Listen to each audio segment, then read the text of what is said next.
तो hello friends, आज हम चैप्टर नंबर 32 उड़ान पब्लिकेशन किताब का झारखंड जीके जो है उसका चैप्टर नंबर 32 पढ़ेंगे। Surrender and rehabilitation policy. तो आइए हम लोग स्टार्ट करते हैं। Surrender policy 2009। बार बार मैं कह रहा हूँ हर चीज में कि डेट बहुत इंपॉर्टेंट है, तो आप याद कर लो कि सरेंडर सरेंडर जो है सरेंडर पॉलिसी 2009 में। ठीक है, तो होता है 9 2 11 हो गया, भाग गए भाग गए, भागता आदमी 9 2 11 करता है, तो सरेंडर कर गया, भाग के सरेंडर कर गया। समझ रहे हैं ना? वही टाइप से याद कर लीजिए कुछ भी करके कि 2009 में 9 2 11 हो गए surrender policy.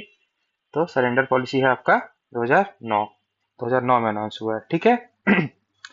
The major challenge before the law and order in Jharkhand is the problem of naxalism extremism. आप लोग जानते हैं कि नक्सलवाद से जूझ रहा है हमारा राज्य।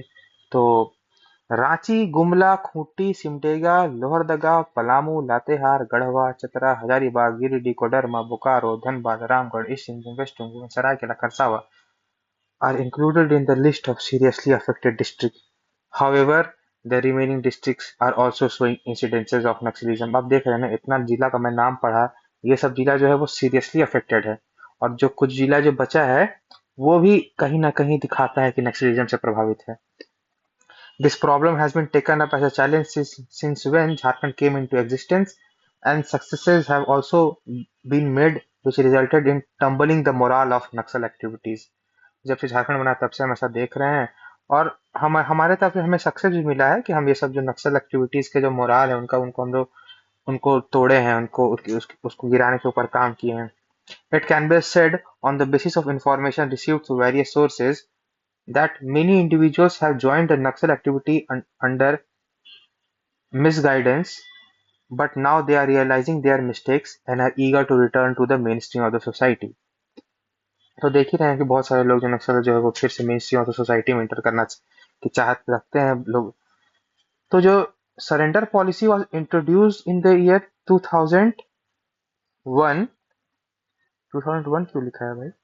Surrender policy was introduced in 2000, ऊपर 2009 लिखा है, 2001 लिखा है। इसको क्रॉस चेक करेंगे हम लोग, इसको क्रॉस चेक करेंगे, तुरंत विश्वास नहीं कर लेना है। A surrender policy was introduced in the year 2001 with the aim of bringing such elements and their families back to the mainstream, but the result of the said policy was not found encouraging. अच्छा, 2001 में भी एक policy बना था, लेकिन उसका देखा गया कि उसका जो रिजल्ट है वो बहुत अच्छा नहीं रहा। In order to make this scheme encouraging and attractive, the state government, after due consideration, has formulated the अच्छा 2001 में सरेंडर पॉलिसी आया था, और 2009 में सरेंडर एंड रिहेबिलिटेशन पॉलिसी आया है। ठीक है, ठीक। तो तो देखा गया कि जो सरेंडर पॉलिसी है उसका आउटकम बहुत ज्यादा नहीं था, तो द स्टेट गवर्नमेंट क्या की, after due consideration has formulated the following new surrender and rehabilitation policy replacing the earlier one. ठीक है, अब देखिए इसका पर्पस क्या है। इसका पर्पस ऑब्वियस नॉर्मल सी बात होगी कि the objective of this policy is to encourage the surrender and repatriation of Naxals and to provide them alternative means of employment और financial assistance and also to connect them with the mainstream of the society। इसका objective यही है कि जो भी Naxals हैं उनको encourage किया जाए कि आप वो नक्सल नक्सल जो चीज है उसको छोड़िए और आप मेन स्ट्रीम में आइए। और रिपाट्राइजेशन का मतलब होता है कि वापस लाना। तो रिपाट्राइजेशन ऑफ द नक्सल्स एंड मतलब उनको सरेंडर करके वापस मेन स्ट्रीम में लाया जाए, और उनको ऑल्टरनेटिव मीन्स ऑफ एम्प्लॉयमेंट दिया जाए। मोस्ट ऑफ द पीपल जो है वो नक्सल में घुसते हैं क्योंकि वहाँ पे डेवलपमेंट डेफिसिट्स होता है। तो इसी डेवलपमेंट डेफिसिट के कारण ही लोग जो है वो नक्सल वाले नक्सल स्ट्रीम में घुसते हैं, नक्सलिज्म में घुसते हैं। तो वही है कि इसका ऑब्जेक्टिव यही है कि लोगों को सरेंडर कराए, फिर से मेन स्ट्रीम में लाए, उनको अल्टरनेटिव मीन्स ऑफ एम्प्लॉयमेंट दे, और उनको फाइनेंशियल असिस्टेंस दे, और उनको मेन स्ट्रीम सोसाइटी से कनेक्ट करे। मेन स्ट्रीम मतलब कि नॉर्मल लोग जो रहते हैं सोसाइटी में, हम आप जैसे वैसे लोग के इनको बीच में लाए। ठीक है, डेफिनेशन नक्सलिज्म का डेफिनेशन क्या है? नक्सलिज्म और लेफ्ट विंग एक्सट्रीमिज्म क्या है ये it refers to the members of organization ये it refers to the members of organization that have been declared unlawful by the state government under section 16 of the Indian offences amendment act 1908। ये important है, आपको थोड़ा पता होना चाहिए कि ये स्टेट गवर्नमेंट के द्वारा स्टेट गवर्नमेंट के द्वारा अनलॉफुल, मतलब नक्सलिज्म या लेफ्ट नक्सलिज्म उसको बोलते हैं जिसको गवर्नमेंट के द्वारा अनलॉफुल डिक्लेयर किया गया है under section 16 of the Indian offences amendment act 1908। ठीक है, तो इन लोग को जो नक्सल्स हैं, इन लोग को अनलॉफुल डिक्लेयर किया गया स्टेट गवर्नमेंट के द्वारा under the section of the Indian offences amendment act 1908। ठीक है, तो आपको पता होना चाहिए थोड़ा सा ये सेक्शन 16 और Indian offences amendment act 1908। Eligibility for availing the benefits of the above policy. देखते हैं ये जो ऊपर वाला जो पॉलिसी है, जो सरेंडर एंड रिहेबिलिटेशन पॉलिसी, उसके लिए क्या एलिजिबिलिटी है कि हम फायदा इसको अवेल कर पाए। The scheme will be applicable only to those Naxals who have been identified by the special branch as cadre members or above rank holders of the Naxal organization। तो ये अबव पॉलिसी जो है उन्हीं के लिए, उन्हीं को रिहेबिलिटेशन और ये सब ये फैसिलिटी देगी जिसको स्पेशल ब्रांच के द्वारा, झारखंड का कोई स्पेशल ब्रांच उसके द्वारा उनको आइडेंटिफाई किया गया है कि वो काडर के मेंबर है, मतलब नक्सल ऑर्गेनाइजेशन के मेंबर हैं, और उनका जो ऑर्गेनाइजेशन में जो उनका रैंक है वो ऊंचा स्तर का है। ठीक है, अब देखते हैं क्या है आगे। Special incentives will be given to the surrendered Naxals only if they disclose all information regarding the organization, provide all facts related to criminal activities. The amount of incentive will be subject to the package approved by the government। तो उनको special incentive उनको तभी दिया जाएगा जब surrender नक्सल जो है वो अपना सारा इंफॉर्मेशन डिस्क्लोज कर दे ऑर्गेनाइजेशन से रिलेटेड, सारा फैक्ट बता दे कि क्या क्या उनका क्रिमिनल एक्टिविटी से वो क्या करते हैं, क्या अभी तक किए हैं, और उनका जो इंसेंटिव है उनको उनका जो इंसेंटिव है that will be subjected to their package approved by the government. उनका इंसेंटिव जो गवर्नमेंट डिसाइड करेगी हिसाब से उनको इंसेंटिव मिलेगा। Surrender should be completely voluntary and without any pressure motivation of the Naxals. ठीक है ना, तो जो सरेंडर है आपको कम्प्लीटली वॉलंटरी रहना चाहिए कि किसी का नक्सली और किसी का ये प्रेशर में काम नहीं होना चाहिए। The verification as done by the special branch of all the aspects related to surrender will be standard, but in certain circumstances government can get the verified from the other sources as well. Special branch से भी सरकार काम कराएगी और जरूरत पड़ेगा सरकार जो है अदर सोर्सेज से भी मदद लेगी उनके फैक्ट्स को वेरीफाई करने में। Surrender can be done before, देख लीजिए इतने व्यक्ति के सामने सरेंडर नक्सल चाहे तो कर सकता है। Minister, MP, MLA, divisional commissioner, regional inspector general of police, DIG, DM, SP और भी जो members nominated by the state government. ठीक है, इनके सामने आके वो सरेंडर कर सकते हैं। ऐसा नहीं कि सिर्फ एसपी के सामने या किसी पुलिस के सामने भी, ये जो हमारे पब्लिक फिगर हैं जो मिनिस्टर, एमपी, एमएलए, उनके सामने वो सरेंडर कर सकते हैं। These officer will hand over the surrender Naxal to the nearest police station. अगर वो एमपी एमएलए के पास करेगा तो एमपी एमएलए ले जाके डायरेक्ट उनको नियरेस्ट पुलिस स्टेशन में उनको ले जाएंगे और रिहेबिलिटेशन सेंटर कैंप और centre for necessary legal action ऐसी जगह ले जाएंगे जहां इनका उनके ऊपर मतलब जो प्रॉपर प्रोसीजर है उसको फॉलो किया जाए। with their rehabilitation plan will where their rehabilitation plan will be formulated और implemented। तो जहाँ उनका रिहेबिलिटेशन प्लान को है बनाया जाएगा और उसको इम्प्लीमेंट किया जाएगा। ठीक है, स्क्रीनिंग कमिटी,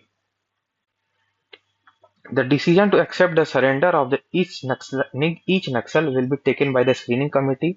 ठीक, मतलब जो नक्सल सरेंडर कर रहा है तो उसका डिसीजन को एक बार देखा जाएगा स्क्रीनिंग कमेटी द्वारा, वो सच में कर रहा है, क्या कर रहा है, क्या रीजन है, क्या बैकग्राउंड है। District superintendent of police will be chairman of this committee. तो जो एसपी साहब हैं, एसपी जो हैं इसके आपके स्क्रीनिंग कमेटी के ये रहेंगे आपका चेयरमैन। तो चेयरमैन जो हो गए इसके स्क्रीनिंग कमेटी के एसपी साहब।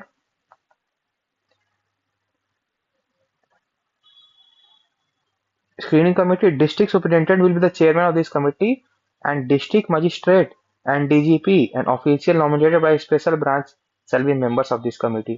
तो चेयरमैन रहेंगे एसपी और इसके मेंबर्स रहेंगे डीएम, डीजीपी, और officials nominated by special branch. ठीक है, तो उसका चेयरमैन याद रखिएगा, स्क्रीनिंग कमेटी का जो चेयरमैन है, पुलिस के मामले में भाई डीएम थोड़ी रहेंगे चेयरमैन।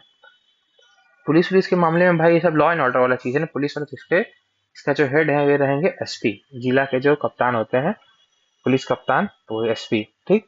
रिहेबिलिटेशन कमेटी, तो रिहेबिलिटेशन कमेटी में क्या है देखिए, ये स्क्रीनिंग कमेटी के चेयरमैन रहे एसपी साहब। अब रिहेबिलिटेशन कमेटी, तो district rehabilitation committee will be constituted in each district under the chairmanship of district magistrate. तो स्क्रीनिंग कमेटी के चेयरमैन एसपी साहब, रिहेबिलिटेशन कमेटी के चेयरमैन डीएम साहब, and other members are include district superintendent of police, मतलब SP साहब, इसमें SP साहब member रहेंगे, deputy development commissioner, general manager of district industry centre, district leading bank officer and commandant of home guard. ये सब rehabilitation committee में है। Rehabilitation मतलब उनको दोबारा जो सरेंडर करता है नकली, उसको रिहैब करने के लिए, उनको सुधार गृह या उनको जगह वगह देने का, सब कुछ करने का, ये जो काम जो है ये रिहैबिलिटेशन कमेटी का। तो रिहैबिलिटेशन कमेटी के इसीलिए मेंबर जो है डीएम साहब हैं। स्क्रीनिंग कमेटी के एसपी साहब है, क्योंकि स्क्रीनिंग कमेटी में सब जांच पड़ताल करना पड़ता है कि क्या गलत क्या सही। डीएम साहब के हाथ में रहता है ना, कि वो मतलब उनके पास ज्यादा अथॉरिटी है कि किसको क्या क्या दे सकते हैं, क्या ले सकते हैं, apart from law and order situation के हाथ में और भी चीजें रहती हैं। ठीक है, तो the rehabilitation package will be prepared by the district rehabilitation committee. तो क्या देना है नक्सल्स को, वो प्रिपेयर किया जाएगा डिस्ट्रिक्ट रिहैबिलिटेशन कमेटी के द्वारा, in respect of each surrender Naxal keeping the following fact in the mind. तो ईच नक्सल सरेंडर, जो भी आपको सरेंडर करता है, उसके लिए क्या क्या रिहैब पैकेज दिया जाएगा, वो डिस्ट्रिक्ट रिहैबिलिटेशन कमेटी डिसाइड करती है। और डिस्ट्रिक्ट रिहैबिलिटेशन कमेटी का चेयरमैन आपको बता ही दिए कि डिस्ट्रिक्ट रिहैबिलिटेशन कमेटी के चेयरमैन होते हैं वो डीएम साहब होते हैं। ठीक है, तो अब देखिए कि कैसे रिहैबिलिटेशन पैकेज बनाया जाता है, किन किन बातों को दिमाग में रखते हुए। Socio economic background of the Naxal, उनका उम्र, उनका एजुकेशन एंड टेक्निकल क्वालिफिकेशन, उनका priority with respect to the option available for rehabilitation, उनका फिजिबिलिटी क्या है of the propose rehabilitation package पे। ठीक है, इन सब बातों को रख कर देखते हुए उनके हिसाब से रिहैबिलिटेशन पैकेज उनके लिए बनाया जाता है। ठीक है, assistance may be obtained from NGO या consultancy by the rehabilitation committee regarding formulation of rehabilitation package. The specified rehabilitation package of the surrendered extremist formulated by the district rehabilitation committee will be sent to the state government with the recommendation through DGP. तो जो rehabilitation package बनाया जाएगा surrender extremist, मतलब surrender नक्सल के द्वारा, नक्सल के लिए district rehabilitation committee के द्वारा वो स्टेट गवर्नमेंट को भेजा जाएगा विद मतलब, और डीजीपी के director general of police DGP के रिकमेंडेशन पे। ठीक है, देखिए अब rehabilitation package, the following rehabilitation the following facilities will be included in the rehabilitation package. देखिए क्या क्या फैसिलिटी दिया जाएगा उनको रिहेबिलिटेशन फैसिलिटी पैकेज में। अ रिहेबिलिटेशन ग्रांट ऑफ 2,50,000 रुपया, 2,50,000 शैल बी मेड अवेलेबल। तो एज ए रिहेबिलिटेशन ग्रांट उनको 2,00,000 2.5 लाख रुपया मिलेगा। इस 2.5 लाख का 50,000 रुपया विल बी पेड इमीडिएटली, जैसे ही सरेंडर करेंगे वैसे तुरंत इमीडिएटली दे दिया जाएगा। और जो रिमेनिंग का 2 लाख रुपया है उनको 2 बराबर के इंस्टॉलमेंट में दिया जाएगा, 1-1 लाख करके। पहले जैसे ही सरेंडर किया 50,000, फिर बाकी का 2 लाख 1-1 लाख करके 2 बार में। The first 2 installment will be payable 1 year after surrender and the second installment after 2 year. तो जो पहला 1.5 लाख है वो आपको साल भर के 1 साल के बाद दिया जाएगा, और जो तीसरा इंस्टॉलमेंट, जो सेकंड इंस्टॉलमेंट है वो 2 साल के बाद। भाई दिया जाएगा ना, ऐसा थोड़ी है कि पता चला कि आया धरा दिया पैसा भाग गया खत्म हो गया, ऐसा थोड़ी करना है बिल्कुल भी। उसको भी तो लालच रहना चाहिए कि भाई आया इस साल रुकेंगे तो 1 लाख, फिर अगला साल फिर 1 लाख, तो कहीं ना कहीं उसको भी एक सपोर्ट मिलेगा। The installment shall be paid only after investigation of the activity of the surrendered Naxal done by the special branch। जो इंस्टॉलमेंट उसको तभी मिलेगा कि देखा जाएगा कि ऐसा तो नहीं कि वो बैकग्राउंड में अभी भी नक्सल से जुड़ा हुआ है, फिर ये पैसा लेने के लिए, रिहेबिलिटेशन पैकेज लेने के लिए आ गया है, तो ही इनका जो है इंस्टॉलमेंट्स इनको मिलेगा। ठीक है, स्पेशल ब्रांच के रेक्टिफिकेशन के बाद में ही। In lieu of surrender of functional and regular firearms ammunition and additional payment will be made as per the following. वो अपने एज अ व्यक्तिगत अपने आप को सरेंडर करेंगे तो उसका 2.5 लाख मिलेगा ही। अगर वो ऑर्गेनाइजेशन या अपने जो नक्सल ऑर्गेनाइजेशन में गोला बारूद जो भी अगर उनके पास था उसको भी ले जाके अगर रखते हैं तो उसको भी उनका फायदा मिलेगा। जैसे कि रॉकेट लॉन्चर, देखिए आप लोग को लग रहा है इम्पोर्टेंट नहीं है, लेकिन एक बार जानना चाहिए। जो मैक्सिमम अमाउंट है वो आपको कितना मिल रहा है, वो 1 लाख रुपया। किस चीज का? रॉकेट लॉन्चर का, एलएमजी का। एलएमजी मतलब लाइट मशीन गन। तो एलएमजी ये मेन जानिए कि लाइट मशीन गन और रॉकेट लॉन्चर का 1 लाख रुपया अगर पूछ देगा, यही सब चीज आपको आगे दूसरों से अलग करेगा। हो सकता है कि आपको पता होगा। अब AK-47, देखिए AK-47 फेमस गन है। AK-47 में से 47 है तो 47 को उल्टा करेंगे तो 74 होगा। 74 के नजदीक कौन है? 75। तो 75,000 रुपया मिलता है AK-47 पे। राइफल पिस्टल रिवॉल्वर पे 15,000। सबको छोड़ दिए, सबको जरूरत नहीं। Remote control device, hand grenade. Hand grenade का जान सकते हैं कि ग्रेनेड पे 2,000 रुपया देता है।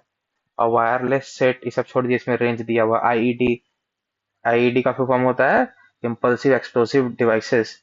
तो ये सब पे 6,000, ये सब को छोड़ दीजिए। एक्सप्लोसिव मटेरियल पर केजी 2 केजी 2,000 छोड़ दीजिए। सबसे ज्यादा जानिए कि सबसे ज्यादा किसका है? रॉकेट लॉन्चर और लाइट मशीन गन का 1 लाख रुपया। AK-47 में 47 को उल्टा करेंगे 74, तो 74 मतलब 75,000 रुपया। और हैंड ग्रेनेड का 2,000 रुपया। बस 3 चीज याद रखेंगे, आया तो आया, नहीं आया तो कोई दिक्कत नहीं।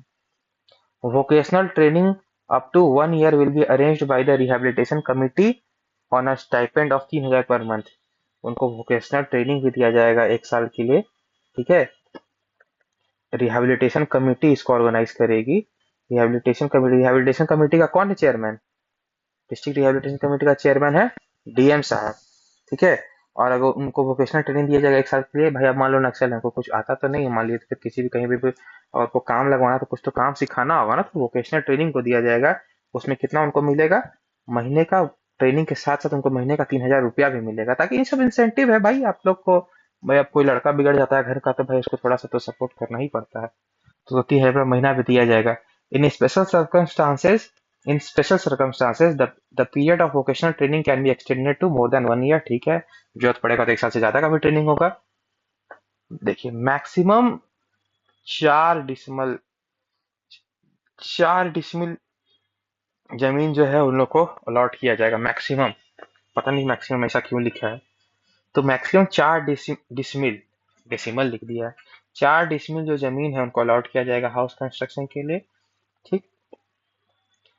और surrender Naxal will be given a maximum amount of 50,000 for the construction house.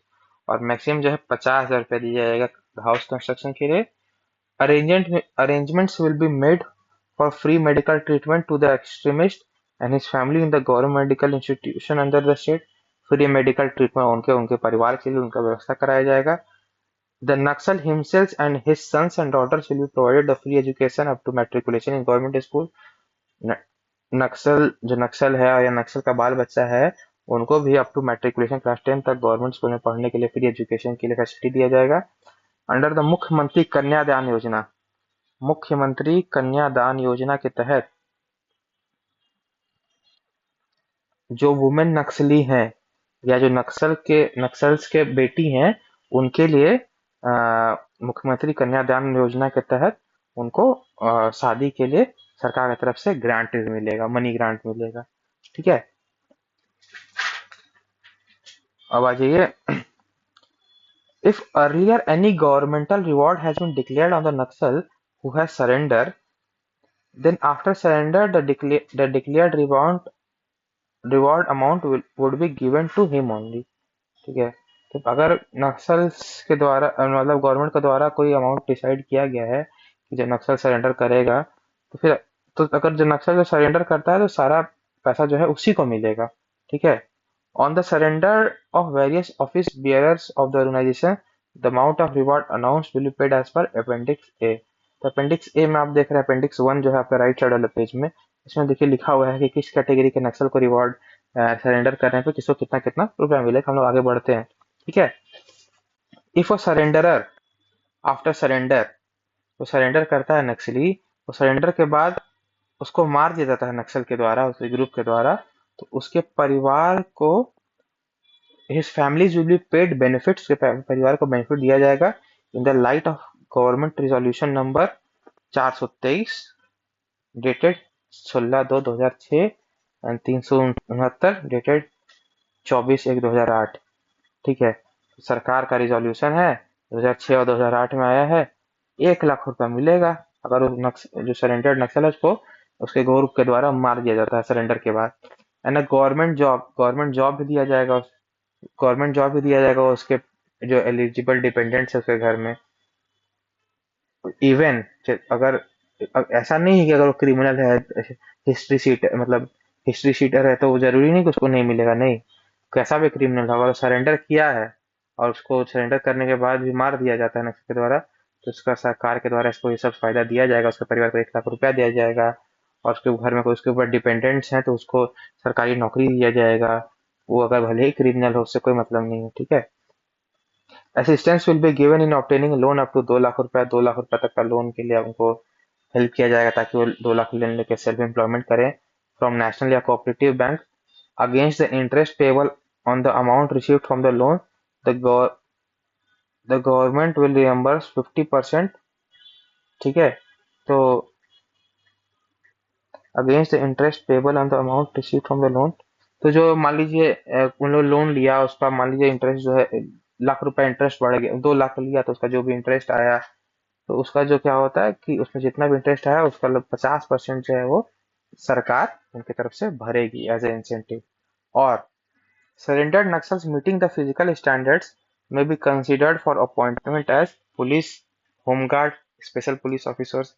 तो है अगर उनका फिजिकल स्टैंडर्ड है तो गवर्नमेंट जो है कंसिडर करेगी उनको एज ए पुलिस या होमगार्ड या स्पेशल पुलिस फोर्स में एंट्री कराने में।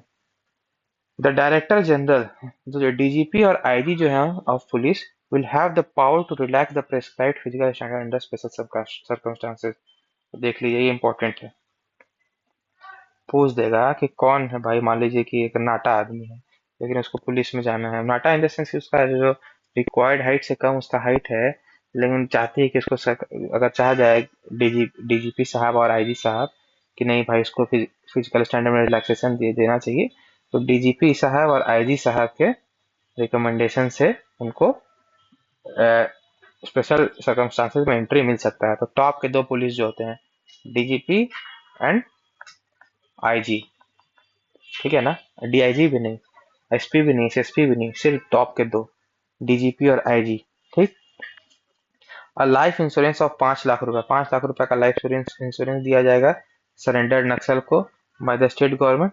एंड उसका जो जरूरत नेसेसरी प्रीमियम है वो सरकार जो है उसका पे करेगी। Group life insurance of ₹1 lakh, 1 lakh रुपए का जो ग्रुप लाइफ इंश्योरेंस है उसके फैमिली मेंबर के लिए दिया जाएगा। ठीक। In case the property of surrendered Naxal is damaged by the Naxals, the damage will be assessed by the rehabilitation committee and compensation will be given by them। और अगर घर द्वार को तोड़ दिया जाता है नक्सल ग्रुप के द्वारा, तो जो रिहेबिलिटेशन कमेटी जिसके मुखिया होता है, जिसके चेयरमैन होता है डीएम साहब, वो उसको एनालाइज करेंगे कितना कितना जरूरत है और उसके बाद उसको कंपनसेशन भी दिया जाएगा। और रिहेबिलिटेशन पैकेज फाइनली किसके द्वारा अप्रूव किया जाता है, बहुत इंपॉर्टेंट लाइन है। रिहेबिलिटेशन पैकेज ना एसपी, ना डीआईजी, ना डीजीपी, लास्ट में इसको सरकार का जो होम डिपार्टमेंट है, गृह विभाग, जो गृह विभाग होता है, गृह विभाग डिसाइड करती है फाइनल। तो एकदम इसको नोट कर लीजिए कि रिहेबिलिटेशन पैकेज का जो फाइनली कौन अप्रूव करता है, होम डिपार्टमेंट, झारखंड गवर्नमेंट का home department. All the benefits payable under the rehabilitation package will be automatically forfeited by the state government of the state government or the bank।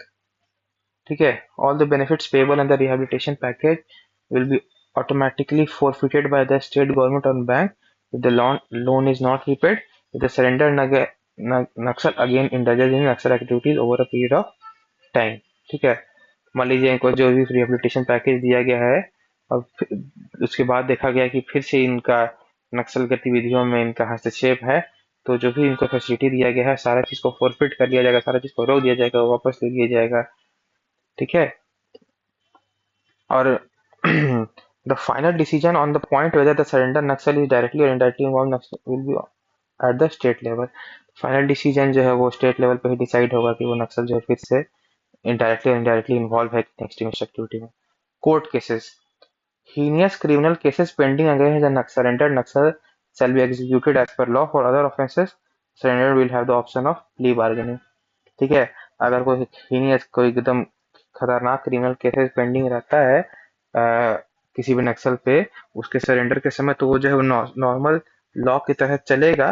लेकिन अगर कोई normal offence है तो उसके लिए सरेंडर जो जो सरेंडरर है, जो सरेंडर कर रहा है, उसके पास ऑप्शन है कि वो प्ली बार्गेनिंग क्षमा क्षमा वाले चीज के लिए आगे बढ़े कि हाँ भाई मेरा सजा माफ के लिए ऐसे ऐसे सुधर गए जो भी।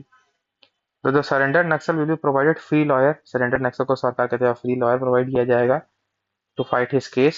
In the event of fulfillment of necessary condition, the government can take appropriate action according to the prevailing law in the event of making an approver being a woman and a minor. ठीक है, तो जरूरत पड़ने में government जो appropriate action लेगी prevailing circumstances के तहत, और टू मेकिंग एन अप्रूवर और बीइंग अ वुमेन, मतलब समय के साथ देखते हुए उसको हेल्प करेगी। ठीक है, a fast track court will be set up for speedy execution of the pending case against the surrender Naxal.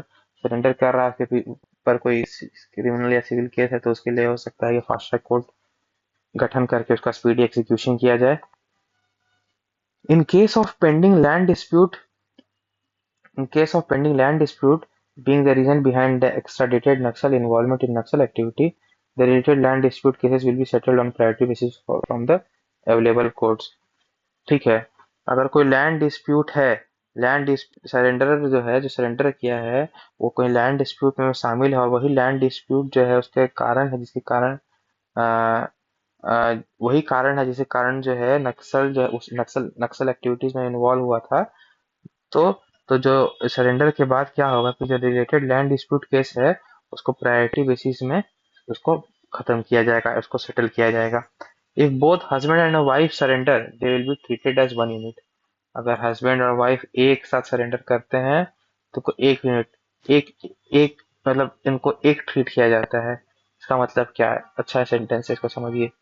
Under the rehabilitation package के तहत अगर हस्बैंड और एक साथ सरेंडर करते हैं तो उनको एक यूनिट कंसीडर किया जाएगा, except for the surrender arms, ammunition, explosive materials and government bounties declared on the head of the नक्सल।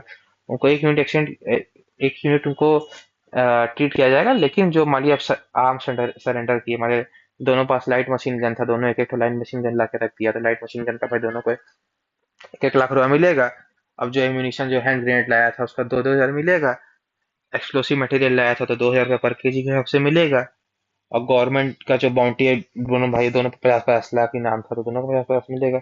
लेकिन उन लोग को as a one unit treat किया जाएगा। भाई अब केस लड़ना है तो दोनों के लिए अलग अलग थोड़ी, दोनों के लिए एक ही टाइप से ट्रीटमेंट होगा, जो भी है उनको as a one unit treat किया जाएगा। तो आपको पता होना चाहिए। ठीक है, जो स्टेट गवर्नमेंट है will review the implementation of this scheme everywhere and make necessary.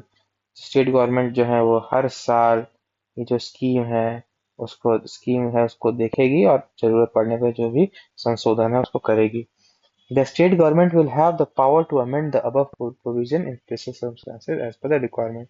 State government के हाथ में सब कुछ है भाई, जरूरत पड़ने पे वो नियम बना सकती है, घटा सकती है, जो भी उनको है लाभ घटाएगी बढ़ाएगी, जो भी हो लास्ट जो पावर जो है वो राज्य सरकार के पास भी है।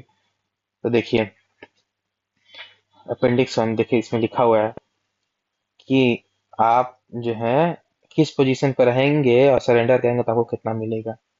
देखिए कैटेगरी ए मतलब टॉप क्लास का नक्सल, पॉलिट ब्यूरो मेंबर और मेंबर ऑफ सेंट्रल कमेटी आप रहेंगे तो आपको सरेंडर पे आपको कितना मिलेगा, इकाई, दहाई, सैकड़ा, हजार, 10,000, लाख, 10 लाख, 12 लाख रुपए आपको मिलेगा आप सरेंडर करेंगे तो।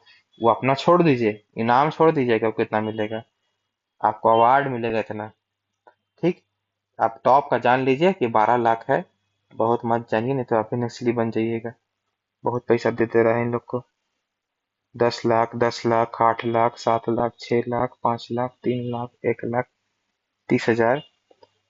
तो पॉलिट ब्यूरो में जो सबसे टॉप होता है उसको 12 लाख रुपए। सब याद है कि क्या ही करिएगा। अब zonal zonal committee member 6 lakh, sub zonal 5 lakh, छोड़ी हटाई। New surrender and rehabilitation policy for Naxal 2015, ये नया नया पॉलिसी आया है। और लास्ट वाला पॉलिसी कब था वो बताए थे ना, कब आया था पॉलिसी? 9/2/11 सरेंडर कर रहा है ना उन लोग अपना ऑर्गेनाइजेशन से, तो सरेंडर कर रहा, भाग जा रहा है, 9/2/11 कर जा रहा है, तो 2009 में आया था पहला। ठीक। फिर नया सरेंडर और रिहेबिलिटेशन पॉलिसी कब आया? 2015 में। In order to make the surrender and rehabilitation policy of the left-wing extremism more attractive by the state government, जो ठीक है, इसको और अट्रैक्टिव बनाया गया है। देखिए अट्रैक्टिव में भाई पैसा से बढ़ाएगा, देखते हैं क्या बढ़ाता है। तो जो है राज्य सरकार क्या की कि जो 2009 वाला एक्स्ट्राडिशन एंड रिहेबिलिटेशन पॉलिसी था उसको 2015 में अमेंड की। तो आपको डेट याद रखना है, 2009 से 2015। ठीक है, 2009 से 2015। देखते चलिए आगे फिर से एक बार अमेंडमेंट होगा, हड़बड़ाइए मत, अभी आगे और अमेंडमेंट होगा। और उसमें देखिए क्या क्या चेंजेस लाया गया है। Naxalites will be classified into category A and category B. ठीक, दो कैटेगरी में लोग को बांटा जाएगा, category A category B. Naxalites of the level of zonal commander and above will be kept in category A. Zonal commander या उसके ऊपर वाला जो लोग रहेगा उसको कैटेगरी ए में किया जाएगा। And they will be paid a total of 5 lakh ऐसे रिहेबिलिटेशन में। जो कैटेगरी ए का रहेगा उन लोगों को 5 लाख रुपया मिलेगा। ठीक, ठीक है। तो 5 लाख देखिए क्या करेगा भाई, तो पहले ही इनको 2009 वाले से तो मिल ही रहा था इतना रुपया। जोनल वाला को तो 6 लाख था। ठीक है, आउट ऑफ दिस 1 लाख रुपया जो है तुरंत दे दिया जाएगा, और रिमेनिंग जो 4 लाख है वो 2 इक्वल इंस्टॉलमेंट दिया जाएगा, 2-2 लाख करके। पहला इंस्टॉलमेंट 1 साल के बाद, दूसरा इंस्टॉलमेंट 2 साल के बाद। तो तभी दी जाएगा, नॉर्मल वही सर्कमस्टांसेस है कि स्पेशल ब्रांच जो है इन्वेस्टिगेशन करेगी उसके आपके एक्टिविटी के बाद। ठीक है। Similarly Naxalite below the level of general commander will be kept in category B. तो जनरल कमांडर के ऊपर कैटेगरी है, जनरल कमांडर के नीचे category B. And total of 2.5 lakh दिया जाएगा as a rehabilitation grant to them. Out of this amount of 50,000 जो है तुरंत दे दिया जाएगा, और जो 2 लाख है वो 2 इंस्टॉलमेंट में दिया जाएगा, पहला 1 साल के बाद और दूसरा जो है आपको 2 साल के बाद। ठीक, ठीक है। और वही कंडीशन है कि स्पेशल ब्रांच के द्वारा इसका वो होगा, मतलब उसको रेक्टिफाई करने के बाद दिया जाएगा। ठीक। Maximum Naxalites will be provided vocational training for 1 year by the rehabilitation council. 1 साल के लिए इनको रिहेबिलिटेशन काउंसिल के द्वारा ट्रेनिंग दिया जाएगा। पहले स्टाइपेंड 3,000 मिल रहा था पिछले वाले में, इस बार इनको 5,000 रुपये दिया जाएगा। ठीक, और 1 साल के दिया जाएगा, लेकिन जरूरत पड़ेगा तो 1 साल को बढ़ा भी दिया जा सकता है, जैसे पिछले में बढ़ाने का ऑप्शन था। Maximum 25,000 will be paid annually to the surrender Naxalite or their children for pursuing graduation level education. तो जो सरेंडर नक्सल है उसको अधिकतम 25,000 रुपया सालाना दिया जाएगा उसको, उसके लिए और इसके बच्चे के लिए ग्रेजुएशन लेवल की पढ़ाई के लिए। और this payment will be made in the form of advance to the respective educational institution every quarter. और वो जो है एजुकेशन का एडवांस में दे दिया जाएगा हर तिमाही में, हर क्वार्टर में। On the basis of good conduct of the surrendered Naxalites, a proposal will be made available to the Ministry of Home by Police Headquarters Ranchi for reimbursement of the expenses incurred by them on lawyers for defending the case against them। अगर उनका कदाचार अच्छा रहेगा तो जो police headquarter है रांची वो ministry of home से दरख्वास्त लगाएगी कि उनका जो भी खर्चा जो है लॉयर के द्वारा उनके द्वारा खर्चा किया गया है लॉयर पे कि उनके केस लड़ने के लिए, तो पुलिस हेडक्वार्टर जो है वो दरख्वास्त लगाएगी होम डिपार्टमेंट से कि उसको उनका जो पैसा लगा है उनको वापस करवा दिया जाए। ठीक है। और इस पॉलिसी के तहत जो 2009 में पॉलिसी बनाया गया था for extradition and rehabilitation of leftist militants have been amended, उसको बढ़ा दिया गया है। तो देखिए पहले पॉलिट ब्यूरो मेंबर को कितना मिल रहा था? 12 लाख, अब 25 लाख। देख लिया ना स्कोप, नक्सली का भी स्कोप है। मजाक कर रहा हूँ भाई, कोई स्कोप नहीं है, गोली लग जाएगा खत्म हो जाओगे।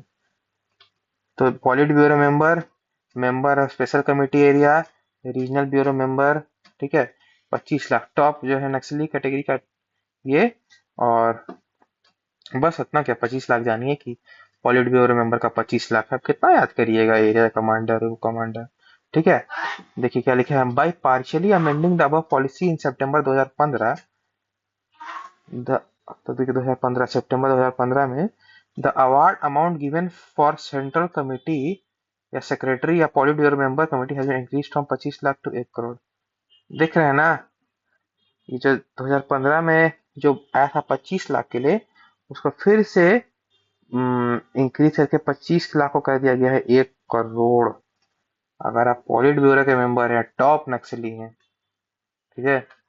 अभी आप सुन रहे होंगे कि एक आदमी है, व्यक्ति, बूढ़ा बूढ़ा आदमी जो सरेंडर किया, शायद उसका देहांत हो गया, जमशेदपुर में ही पकड़ा है, प्रशांत बोस के नाम से शायद है।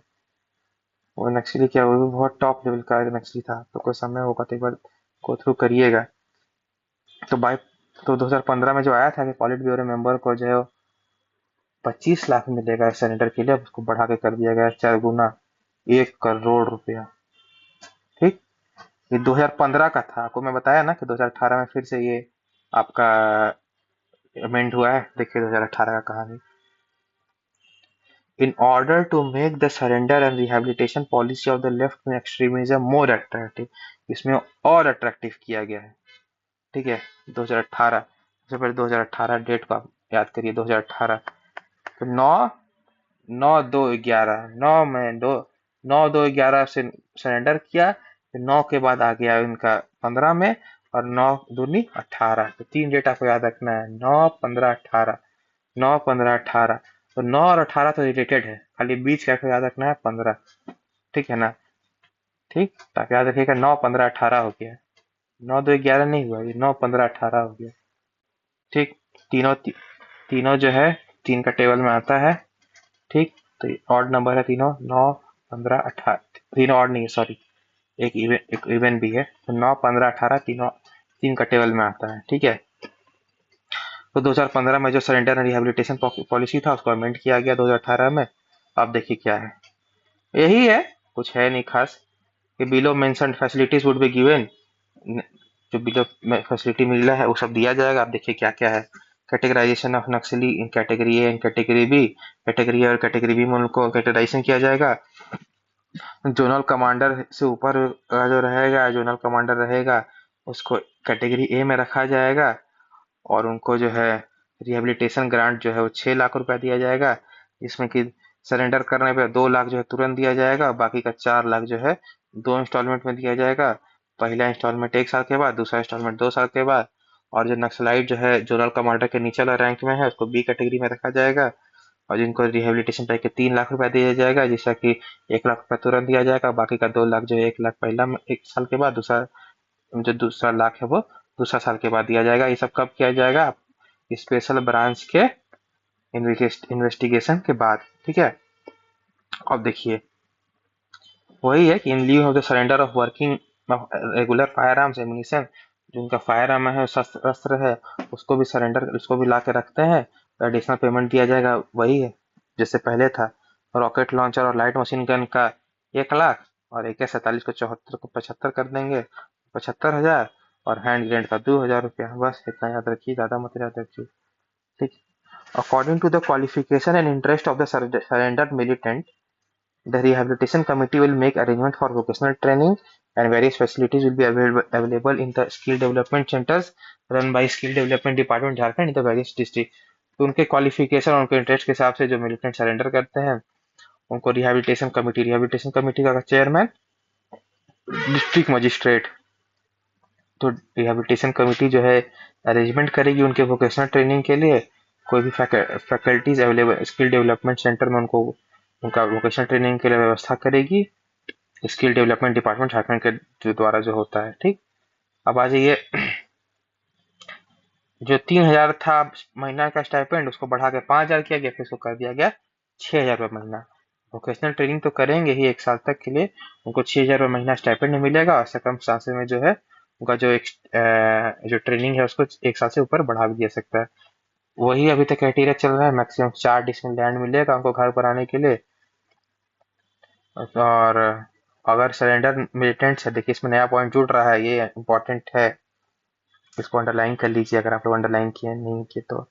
अगर जो मिलिटेंट है वो सरेंडर कर रहा है और नेसेसरी क्वालिफिकेशन फुलफिल कर रहा है, तो उसको जो प्रधानमंत्री आवास योजना है, ग्रामीण चाहे शहरी, उसके तहत अगर उसको क्वालिफिकेशन फुलफिल कर रहा है, तो उसको इस स्कीम का जो है बेनिफिट मिलेगा ऑन प्रायोरिटी बेसिस। ये इंपॉर्टेंट है, आपसे पूछ सकता है, तो आप एग्जाम में ध्यान रखना कि हाँ, अगर प्रधानमंत्री आवास योजना ग्रामीण या शहरी तहत अगर वो क्वालिफिकेशन को फुलफिल कर रहा है कि हाँ भाई उसका कच्चा मकान है चाहे जो भी है, तो उसको वो फैसिलिटी दिलाने के लिए प्रायोरिटी बेसिस पे काम किया जाएगा। अगर वो if he does not fulfill these conditions to avail this facility the benefit of the scheme, then he will be given the amount mentioned in the प्रधानमंत्री Awas Yojana for construction of the house। देखिए, लेकिन अगर नहीं fulfil करता है condition, तो उसको जो है अमाउंट उतना दिया जाएगा जितना कि प्रधानमंत्री आवास योजना के तहत, मतलब प्रधानमंत्री आवास योजना में दिया जाता है हाउस कंस्ट्रक्शन के लिए, उसको उतना अमाउंट दिया जाएगा। और वो जो अमाउंट है वो किसी उसके पॉलिसी पॉलिसी के अनुसार दिया जाएगा कि अगर अर्बन मिशन अर्बन में है तो अर्बन में इतना रुपया, रूरल में है तो इतना रुपया दिया जाएगा, ठीक है। और जो है of the land allotted by the, मतलब जो लैंड जो है रिहेबिलिटेशन कमेटी के द्वारा अलॉट किया जाएगा मैक्सिमम 4 डिसमिल का, उसी पे इनको जो है इस प्रधानमंत्री आवास योजना अर्बन रूरल या अर्बन के तहत उनको पैसा मिलेगा। फ्री मेडिकल ट्रीटमेंट और उसके फैमिली के लिए गवर्नमेंट मेडिकल इंस्टीट्यूशन में व्यवस्था कराया जाएगा। 40,000 रुपया उनका जो है, 25,000 से देखिए 40,000 रुपया बढ़ा दिया गया, 40,000 रुपया। रिसेंट वाला डेटा तो याद करना ही पड़ेगा, 9, 15, 18 में, 18 वाला तो पता ही होना चाहिए आप लोग को। ये मेन है भाई, 40,000 रुपया सालाना तक ट्यूशन फी जो है उस tuition fee along with hostel fee अंदर फीस दिया जाएगा अगर सरेंडर नक्सल या उसके चिल्ड्रन के लिए अप टू ग्रेजुएशन लेवल, वो कॉलेज को एडवांस में दिया जाएगा तिमाही के रूप में। और चीफ मिनिस्टर कन्यादान स्कीम के तहत इनको ग्रांट मनी जो है उनको दिया जाएगा मैरिज प्रोग्राम के लिए। अगर वुमेन मिलिटेंट है या तो मिलिटेंट का डॉटर है तो उसके लिए मिलेगा चीफ मिनिस्टर कन्यादान स्कीम के तहत। अगर कोई गवर्नमेंट रिवार्ड जो है उसके लिए पहले से डिक्लेयर कर दिया गया है और नक्सली सरेंडर करता है, तो जो डिक्लेयर अमाउंट है वो डायरेक्टली उसी को दिया जाएगा आफ्टर सरेंडर। और जो अमाउंट ऑफ रिवार्ड है declare on the various official, और उसके हिसाब से उसको अपेंडिक्स 1 के हिसाब से जो रिवार्ड है वो रिवार्ड है, उसको पैसा भी उतना मिलेगा। हम लोग पढ़ेंगे अपेंडिक्स 1 में कि किसको कितना कितना मिलेगा, ठीक है। तो और अगर अगर सरेंडर के बाद सरेंडर करता है वो मिलिटेंट जो है, उसको उसको नक्सल ग्रुप के द्वारा मार दिया जाता है, तो उसके परिवार को गवर्नमेंट के द्वारा जो estimate, then his family will be given the estimated grant by the government and the benefit of job. So estimated grant दिया जाएगा और सो जॉब भी दिया जाएगा टू द डिजर्विंग डिपेंडेंट जो एलिजिबल हो उसका उसके डिपेंडेंट्स में। And would also be given even if the disease है द क्रिमिनल, अगर क्रिमिनल हिस्ट्री भी है तो कोई दिक्कत नहीं है भाई। क्रिमिनल हिस्ट्री है तब है ना क्रिमिनल बना, तब है ना नक्सली बना, उससे क्या फर्क पड़ता है। अगर पहले क्रिमिनल था तो भी कोई दिक्कत नहीं है, उसको मिलेगा जो फायदा मिलना है ग्रांट और ये सब जॉब, ठीक है। 4 लाख रुपए तक का लोन, पहले 2 लाख था ना, 4 लाख रुपए तक का लोन उनको सेल्फ एम्प्लॉयमेंट के लिए मिलेगा नेशनल या कोऑपरेटिव बैंक से। देखिए नेशनल या कोऑपरेटिव बैंक भी लिख दिया है, इंपॉर्टेंट है कि नहीं, लेकिन दिमाग में पता होना चाहिए कि नेशनल चाहे कोऑपरेटिव बैंक से इसको मिलेगा लोन, ठीक। और गवर्नमेंट जो है जो भी इंटरेस्ट होगा उसका लगभग 50% तक, मैक्सिमम 1 लाख रुपए तक जो है गवर्नमेंट जो अपनी तरफ से रिइम्बर्स करा देगी, ठीक है। और सरेंडर में जो सरेंडर करेगा मिलिटेंट्स, अगर फिजिकल स्टैंडर्ड मीट कर रहा है तो उसको पुलिस होमगार्ड स्पेशल ऑफिसर के तहत उसको अपॉइंटमेंट मिल जाएगा इन सब चीज़ों में। अगर फिजिकल स्टैंडर्ड नहीं मीट कर रहा है तो हम लोग पहले ही पढ़े कि डीजीपी के लेवल के या आईजी, शुरुआत के 2 जो लेवल है पुलिस का, उसके लेवल के हिसाब से इनको उनके रिकमेंडेशन पे इनको इसके लिए स्टैंडर्ड पर रिलैक्सेशन मिल सकता है, ठीक है। स्टेट गवर्नमेंट जो है 5 लाख रुपए तक का इनको इंश्योरेंस देगी और सरेंडर मिलिटेंट्स को, और जो प्रीमियम है वो भी भरेगी, ठीक है। और ग्रुप लाइफ इंश्योरेंस जो 1 लाख रुपए देगी परिवार को, ठीक, उनके परिवार के लिए। और इन केस अगर उनका प्रॉपर्टी जो है डैमेज कर दिया जाता है मिलिटेंट्स के द्वारा उनके सरेंडर के बाद, तो रिहेबिलिटेशन कमेटी के रिहेबिलिटेशन कमेटी जिसके चेयरमैन है डीएम साहब, उनके इवैल्यूएशन के बाद जो है उनको कंपनसेशन भी दिया जाएगा। और हम लोग बार बार देख रहे हैं कि जो रिहेबिलिटेशन पैकेज है फाइनल कौन अप्रूव करेगा? फाइनल किसके हाथ में है? गृह विभाग के हाथ में। जो क्योंकि गृह आप लोग जानते हो कि गृह विभाग का पूरा फुल फॉर्म होता है गृह एंड कारा विभाग, होम एंड प्रिजन डिपार्टमेंट। ठीक है, तो होम डिपार्टमेंट में प्रिजन डिपार्टमेंट, ये सब आपका जो होता है ना, होम प्रिजन, ये सब मेनली तो जो लॉ एंड ऑर्डर है वो होम डिपार्टमेंट ही देखती है, तो होम डिपार्टमेंट का ही फाइनल अप्रूवल होगा। ठीक है। If surrendered person against indulge, फिर से अगर वो इंडल्ज करता है मिलिटेंट एक्टिविटी में over the period of time, तो जो भी सरकार के द्वारा उसको फायदा दिया गया है, जो भी बेनिफिट दिया गया है, वो ऑटोमेटिकली वापस ले लिया जाएगा स्टेट गवर्नमेंट के द्वारा, और बैंक के द्वारा भी सारा उसका फैसिलिटी जो हमारे लिए बचा होगा लोन सब फॉरफिट कर दिया जाएगा। और final decision and execution on the issue of whether the centre, और फाइनल डिसीजन जो है वो कौन लेगा कि अगर वो सही में घुसा हुआ है कि नहीं, डायरेक्टली और इनडायरेक्टली इन्वॉल्व है कि नहीं, तो वो डिस्ट्रिक्ट रिहेबिलिटेशन कमेटी के द्वारा फाइनल उसका वो डिसीजन लिया जाएगा। ठीक है। और पहले भी यही था ना कि फाइनल डिसीजन कौन लेगा? फाइनल डिसीजन का फाइनल डिसीजन का भी हमको लग रहा है पहले भी यही था एक बार, डिस्ट्रिक्ट रिहेबिलिटेशन कमेटी के द्वारा ही।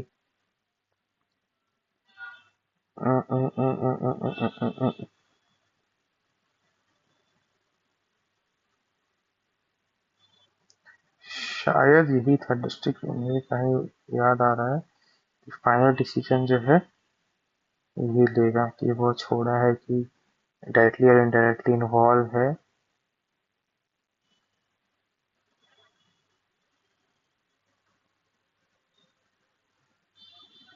नहीं, ऐसा तो लिखा नहीं है इधर, खाली लिखा है कि इसमें लिखा है स्टेट लेवल विल बी इसमें देखिए, इसमें लिखा है कि directly involve in activity will be deal at the state level. यहाँ पे लिखा है 2018 वाला हमको ज़्यादा इंपॉर्टेंट है, 2018 में कि तो फाइनल डिसीजन देखा जाएगा कि वो डायरेक्टली और इनडायरेक्टली इन्वॉल्व है कि नहीं, तो वो डिस्ट्रिक्ट रिहेबिलिटेशन कमेटी के रिकमेंडेशन पे देखा जाएगा। ठीक है। कोर्ट मैटर्स, अगर हीनियस क्रिमिनल केसेस जो है उसके अगेंस्ट पेंडिंग है, तो तो तो तो जो भी कार्रवाई है वो कानून के तहत चलेगी। और जो भी अगर मान ली छोटा मोटा क्राइम है तो उस पे वो सरेंडर जो है वो प्ली बार्गेनिंग कर सकता है। ठीक है। और as per the rules action will be taken to transfer the surrender militant to an open jail cum rehabilitation centre as per his request. अगर नियम के अनुसार चाहे तो मतलब नियम के अनुसार क्या होगा कि ऐसा हो सकता है कि मिलिटेंट जो सरेंडर किया है उसके रिक्वेस्ट पे उसको ओपन जेल में भेज दिया जाए, open jail cum rehabilitation centre में। ठीक है। तो और required after the required condition are fulfilled under the judicial provision, government can take action as per the prevailing law in the case the witness is made a approver audit woman or man, मतलब सरकार इसको हर तरीके से फायदा दिलाएगी। Approver अगर approver नहीं है तो फिर उसको वुमेन और माइनर, मतलब उसको फिर सरकार जो है वो इसका अप्रूवल दिला सकती है कि एज पर द, मतलब ऐसा केस जिसमें विटनेस जो है वुमेन और माइनर को भी एज अप्रूवर रखवा सकती है सरकार। ठीक है। अगर उसको लैंड जो है नहीं दिलाया गया हाउस कंस्ट्रक्शन के लिए, तो नक्सल जो सरेंडर नक्सलाइट है और उसका परिवार है उसको रेंटल अमाउंट दिया जाएगा 1500 रुपया पर मंथ। अगर उसको सरकार जो जमीन नहीं दिला पाई हाउस कंस्ट्रक्शन के लिए, तो उसको 1500 रुपया महीना पर महीना के हिसाब से रेंटल अमाउंट दिया जाएगा। और ये जो दिस बेनिफिट जो है, this benefit will be payable till the government provides land for house construction or does not provide free housing for maximum stability के लिए। इसको तब तक मिलेगा जब तक कि सरकार उसको जमीन नहीं दिला पाती है घर के लिए, और या तो फिर 10 साल के लिए maximum, which ever is earlier. ठीक है। और स्पेशल फास्ट ट्रैक कोर्ट जो है बनाया जाएगा ताकि उनका जो पेंटिंग केस है उसका फास्ट ट्रैक डिस्पोजल हो। और और अगर वो उनका जो नक्सल एक्टिविटी में घुसने का कारण भी तो बैकग्राउंड में देखा जाएगा कि लैंड डिस्प्यूट था, तो एक कोशिश किया जाएगा कि प्रायोरिटी बेसिस पे इनके केस को सॉल्व किया जाए। और हस्बैंड वाइफ जो है दोनों एक साथ सरेंडर करते हैं तो उनको as a one unit treat किया जाएगा। लेकिन भाई जो उनका अलग अलग अगर weapon ammunition explosive material surrender करते हैं तो उनको अलग अलग पैसा मिलेगा। ठीक। स्टेट गवर्नमेंट जो है ये जो स्कीम है इसका हर साल इसको रिव्यू करेगी और जरूरत पड़ने पर संशोधन करेगी। और स्टेट गवर्नमेंट का पावर है कि वो उसको संशोधन करे अवर पोजीशन को as per the special circumstances as per requirement. और एस्टिमेटेड पेमेंट अंदर रिहेबिलिटेशन पैकेज के अंदर कितना एस्टिमेटेड मिलता है देखिए, हम लोग तो देखे ही 2018 तो देख लीजिए। तो पहले 12 लाख से स्टार्ट हुआ, फिर वो 25 लाख गया। आज के डेट में पॉलिट ब्यूरो का अगर आप मेंबर हैं, पॉलिट ब्यूरो का मेंबर मतलब टॉप लेवल का अगर नक्सली है, secretary central committee, politburo member, member special area committee, regional bureau member, CCMC, 1 crore रुपया मिलेगा। 1 करोड़ रुपया। और सबसे कम जो है 1 लाख रुपया। याद रखिए 1 करोड़ रुपया मिलता है मैक्सिमम, अगर टॉप लेवल का ऑर्गेनाइजेशन है 1 करोड़ रुपया मिलता है। ठीक। अब देखिए, अब तो नक्सली का बात हो गया। अब देखिए resolutions related to ex gratia amount for the dependents killed in the naxalite violence. अगर नक्सली के उत्पात में अगर किसी के परिवार के लोग का, किसी का परिवार के जो मेन सदस्य हैं, कमाने वाले हैं, किसी का अगर डेथ हो जाता है तो उनके जो डिपेंडेंट्स हैं, उनके घर में बाल बच्चे, उनके ऊपर जो निर्भर थे, उनके लिए क्या किया जाता है। वाह, देखिए बहुत अच्छा चीज किया गया है। देखिए 2006 में इसका प्रोविजन बनाया गया है। अच्छा चीज है, पता होना चाहिए। 2006 में है, प्रोविजन बनाया गया है स्टेट गवर्नमेंट द्वारा in relation to the providing ex gratia amount for the purpose of providing financial security to the dependents of the citizen killed in the extremist and terrorist violence. सरकार के द्वारा बनाया गया है कि ये मतलब एक सरकार के द्वारा बनाया गया है कि एक्स ग्रेसिया अमाउंट जो है ऐसा दिया जाएगा किसी को, अगर कोई मर जाता है तो उसके कुछ नेक्सलाइट वायलेंस में, तो उसके डिपेंडेंट्स को तो 1 लाख रुपया दिया जाएगा। देखिए पता होना चाहिए अमाउंट। 1 लाख रुपया दिया जाएगा ex gratia to the dependents of the citizen. ठीक। तो मार जाता है तो कोई, तो उसके डिपेंडेंट को 1 लाख रुपया दिया जाएगा। अगर कोई परमानेंटली डिसेबल्ड हो जाता है, हाथ पैर कट जाता है, कुछ हो जाता है, तो 50,000 रुपया दिया जाएगा। और पर्सन जो सीरियसली इंजर्ड हो जाता है तो उसको ग्रांट भी मिलेगा और फ्री मेडिकल ट्रीटमेंट भी मिलेगा गवर्नमेंट और गवर्नमेंट रन शेड्यूल्ड हॉस्पिटल में। ठीक है। तो 2006 में आया है, याद रखना 2006 में आया है। मरने पे 1 लाख, सीरियस इंजरी पे 50 लाख, मतलब परमानेंट डिसेबलिंग 50,000, और कुछ होता है पर्सन सीरियसली इंजर्ड है तो उस समय तो ग्रांट भी मिलेगा और फ्री मेडिकल ट्रीटमेंट मिलेगा। अब देखिए तो हो गया नॉर्मल आदमी के लिए। X gratia grant for police man and government security clear Naxal activities while performing duty. तो हमारे जो पुलिस होते हैं और जो भी लोग होते हैं जो नक्सलाइट मूवमेंट को रोकने के लिए जो उसमें इन्वॉल्व होते हैं, वो जाते हैं, जो छापा छापा मारते हैं या जंगल में अभियान चलाते हैं, अगर उनको कुछ होता है तो उनके लिए क्या है, तो सरकार जो है 10 लाख रुपए देगी उनके डिपेंडेंट्स को, 10 लाख रुपए देगी पुलिसमैन के डिपेंडेंट्स को या और उनके गवर्नमेंट सर्वेंट्स को जो कि नक्सल वायलेंस में मर गए हैं ड्यूटी के समय। ठीक है। और एन एक्स ग्रेसिया और 7.5 लाख जो है केंद्र सरकार के द्वारा प्रोवाइड किया जाता है to the wards of central paramilitary force person killed in Naxal violence. तो केंद्र सरकार के द्वारा जो सेंट्रल पैरामिलिट्री फोर्स होते हैं जैसे कि सीआरपीएफ, ये सब जो लोग होते हैं, अगर इन लोग का डेथ हो जाता है ड्यूटी के समय, तो सेंट्रल गवर्नमेंट जो 7.5 लाख रुपया देती है। और जो और 2.5 लाख रुपया जो है वो गवर्नमेंट ऑफ झारखंड देता है सच पर्सन को डिप्यूट मतलब 7.5 लाख केंद्र सरकार देती है, 2.5 लाख राज्य सरकार देती है। Central government, central paramilitary force का बात कर रहा हूँ। ठीक है। ताकि उनका भी जो है 10 लाख रुपया उनका भी हो जाए। तो 10 लाख रुपया की राज्य सरकार भी देती है, कोई मतलब हो जाता है उनके पुलिस ऑफिसर या किसी का भी मतलब गवर्नमेंट ऑफिसर का नेशनल ड्यूटी के अराउंड डेथ तो भी मिलता है। और कोई सेंट्रल गवर्नमेंट का होता है जो सेंट्रल पैरामिलिट्री फोर्स जैसे सीआईएसएफ, ये सब का, तो इन लोग को भी 7.5 लाख केंद्र सरकार देती है और 2.5 लाख जो है राज्य सरकार देती है। ठीक है। अब grant by the state government for the soldiers of the state awarded with the gallantry award. ठीक है।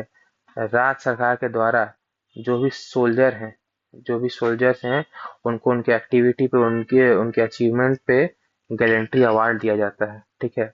तब उनको जो है राज्य सरकार क्या करती है, क्या देती है, ठीक है। तो such soldiers of Jharkhand state who are honoured with the gallantry awards are paid a lump sum cash award amount by the state government. इसका डिटेल नीचे दिया हुआ है। अगर आप परमवीर चक्र हैं, सबसे ऊपर जो है वो परमवीर चक्र है। परमवीर चक्र के आपको मिला तो 30 लाख रुपया मिलेगा, इंपॉर्टेंट है। परमवीर चक्र 30 लाख, अशोक चक्र 20 लाख, महा दो याद रखिए, 30 लाख परमवीर चक्र, अशोक चक्र 20 लाख। नीचे का तो डिफिकल्ट है, शुरुआत का याद रखिए। परमवीर चक्र में 30 लाख रुपए, परमवीर चक्र में 30 लाख रुपए मिलता है, अशोक चक्र में 20 लाख। महावीर चक्र, बेस्ट वार, इस सब कीर्ति, वीर परम शौर्य, सब डिफिकल्ट है यार, ठीक है। परमवीर चक्र याद करिए 30 लाख, अशोक चक्र याद करिए 20 लाख, ठीक है। ये चैप्टर खत्म हुआ, क्योंकि एक चैप्टर इसको बढ़ा ही देते हैं, डोमिसाइल पॉलिसी कुछ है नहीं, एक पेज का चैप्टर है, ठीक है। Domicile policy in Jharkhand, chapter number 30, chapter number 32 हमारा कंप्लीट हुआ, ठीक है। तो डोमिसाइल पॉलिसी इन झारखंड, देखिए झारखंड में डोमिसाइल पॉलिसी का क्या है। Domicile domicile policy in Jharkhand, domicile policy जो है झारखंड गवर्नमेंट के द्वारा कब अनाउंस किया गया? झारखंड गवर्नमेंट के द्वारा अनाउंस किया गया 2016 7 अप्रैल। राज्य बनने के 15 साल बाद जो है 7 अप्रैल 2016 को डोमिसाइल पॉलिसी सरकार के द्वारा बनाया गया। इस पॉलिसी के तहत government job of third and fourth class, government job जो थर्ड और फोर्थ क्लास का है वो आपको थर्ड और फोर्थ क्लास का जो गवर्नमेंट जॉब है शेड्यूल एरिया में, राज्य का जो शेड्यूल एरिया है वो लोकल पीपल के लिए रिजर्व कर दिया गया है फॉर नेक्स्ट 10 ईयर्स। तो 2026 तक, मतलब इसी साल तक इस पॉलिसी के तहत जो है तीसरा और चौथा क्लास का जो जॉब है शेड्यूल एरिया में, तो वो जो है लोकल पीपल लोग के लिए रिजर्व कर दिया गया है। Under this policy such Indian citizen will be considered as a local residents of Jharkhand who fulfil any one of the, तो इनमें से जो मैं नीचे का छह कंडीशन पढ़ूंगा, इसमें से अगर एक भी कंडीशन फुलफिल करते हैं तो आप झारखंड का डोमिसाइल प्राप्त कर सकते हैं। एनी वन, ये मत समझिएगा कि सब कंडीशन, सिर्फ एनी वन, ठीक है। एनी वन, सबसे पहला, should reside in the geographical limits of Jharkhand, Jharkhand में रहे, झारखंड के ज्योग्राफिकल लिमिट में रहे, and should have his her own or ancestors name registered in the last survey khatiyan, वो झारखंड में रहे और उसके या उसके एंसेस्टर का जो नाम है, जो लास्ट खतियान का सर्वे हुआ था, हमको लगता है लास्ट सर्वे खतियान जो है 1932 में ही हुआ था, ठीक है। तो उसके हिसाब से उनकी एंसेस्टर का जो है नाम उसमें मेंशन रहे, तब वो झारखंड का डोमिसाइल उसको मिल सकता है। इन केस ऑफ लैंडलेसनेस, अगर सच लैंडलेसनेस नहीं है तो फिर वही ग्राम सभा का मदद लिया जाएगा। भाई कोई तो बताने वाला होना चाहिए ना कि यहाँ रहते हैं, तो ग्राम सभा का मदद से, ठीक है, उनके मदद से जाना जाएगा, और बेस्ड ऑन उनका लैंग्वेज, उनका कल्चर, उनका ट्रेडिशन प्रिवेलेंट इन झारखंड, ठीक। ये पहला कंडीशन हुआ कि या तो वो यहाँ झारखंड में रहे और उनके एंसेस्टर का जो है नाम खतियान, लास्ट सर्वे जो खतियान है उसमें रहे। अगर लैंडलेसनेस है तो ग्राम सभा से अप्रूवल लेना पड़ेगा, ठीक। और दूसरा कंडीशन है कि झारखंड के जोग्राफिकल लिमिट में पिछले 30 साल से रह रहा हो, और ज़्यादा 30 साल या उससे ज़्यादा से रह रहा हो, ड्यू टू एनी कोई बिजनेस या एम्प्लॉयमेंट और अदर रीजन के कारण, और जो है झारखंड में इमूवेबल प्रॉपर्टी जैसे जमीन वमीन को एक्वायर कर लिया हो, और आ, उसके वाइफ या उसके हस्बैंड या उसका बच्चा, एंड मतलब हैज एक्वायर्ड इमूवेबल प्रॉपर्टी और is the wife, husband, child of such a person and has committed to reside in Jharkhand, मतलब 30 साल से रह रहा हो और जमीन वमीन एक्वायर कर लिया हो और उसको कमिटमेंट है कि हमको झारखंड में ही रहना है, ठीक। ये दूसरा कंडीशन है।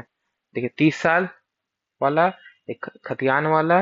अब तीसरा क्या है, शुड बी एन ऑफिसर या एम्प्लॉय, ठीक है, ऑफिसर हो या एम्प्लॉय हो, और उस हिज वाइफ या child appointed and working in the Jharkhand state government or state recognised organisation corporation should place to reside in Jharkhand. और हाँ भाई, अगर झारखंड में उसका सरकारी नौकरी टाइप से हो, कुछ भी हो, और उसका दिमाग में है कि हमको झारखंड में ही रहना है, तो फिर उसको आसानी से मिल जाएगा। तो इसमें कोई वो नहीं है, देख रहे हैं ना सर, एम्प्लॉय रहेगा तो आपको झारखंड का डोमिसाइल आसानी से मिल जाएगा, कोई जरूरत नहीं कि 10 साल से रह नहीं रहे, ठीक है।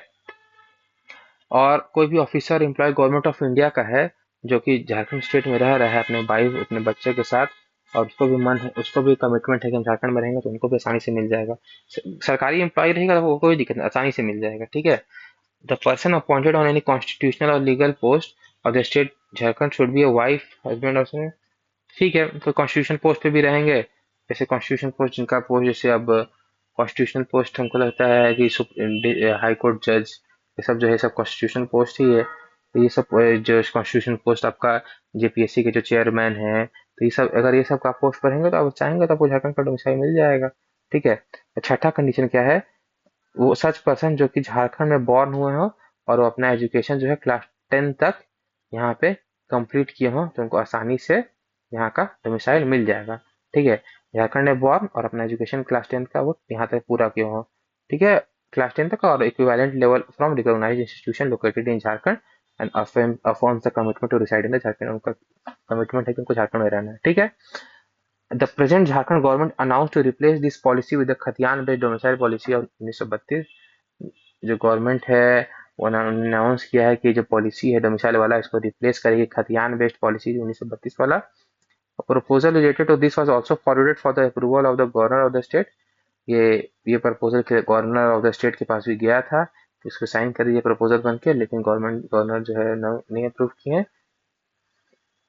इसलिए जो 1932 वाला खतियान वाला डोमिसाइल पॉलिसी है उसको रोक दिया गया है कंट्रोवर्सी के कारण। तो थैंक यू। चैप्टर नंबर 32 हम लोग बहुत सक्सेसफुली कंप्लीट कर लिए हैं। लास्ट चैप्टर बचा है चैप्टर नंबर 34।